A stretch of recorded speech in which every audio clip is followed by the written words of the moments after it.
আমি রক ফেসগুলো করি, basic mountaineering করি। তারপর আমি চিন্তা ভাবনা করতেছি যে আমি হয়তো এখন পিকে উঠবো আর কি, যে কোনো পিকে কোথা থেকে শুরু করবো বুঝতে পারতেছিলাম না। যা যেহেতু করবোই, 7 সামিট দিয়ে শুরু করব। আমি 2019-এ আমি প্রথমেই আমি সামিট করি মাউন্ট কিলিমানজারো। তার 6 মাস পরে আমি সামিট করি মাউন্ট এলব্রুস, যেটা হাইয়েস্ট পিক অফ ইউরোপ। তার 3 মাস পরে আমি ট্রাই করি অ্যাকনকাগুয়ার জন্য, প্রথম 2020 সালে। তো ওটা তখন মানে 7,000, প্রায় 7,000 মিটার, আসলে মেনলি ওই রকমভাবে মানে 7,000 মিটার মানে এই রক পেজ ট্রেনিং করে যাওয়াটা একটু কঠিন ব্যাপার, যদিও সেটা ট্রেনিং মানে ট্রেকিং পিক ছিল। তো তারপরেও আমি মানে টার্গেট নিয়েছি।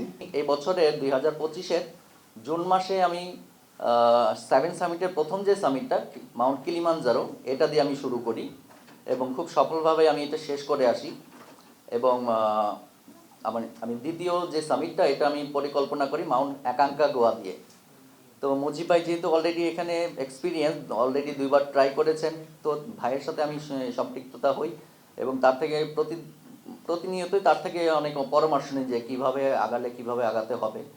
তো আমরা দুজনেই প্ল্যান করি যে আমরা দুজনেই তাহলে এবার যাই। আমরা ওইভাবে আসলে গত 3 থেকে 4 মাস ধরে আমরা প্রিপারেশন নিচ্ছি, এই মাউন্টেন ডকুমেন্টারি থেকে শুরু করে টেকনিক্যাল বিষয়গুলো থেকে শুরু করে সব কিছু নিয়ে অ্যানালাইসিস করে আমরা আগাতে থাকি।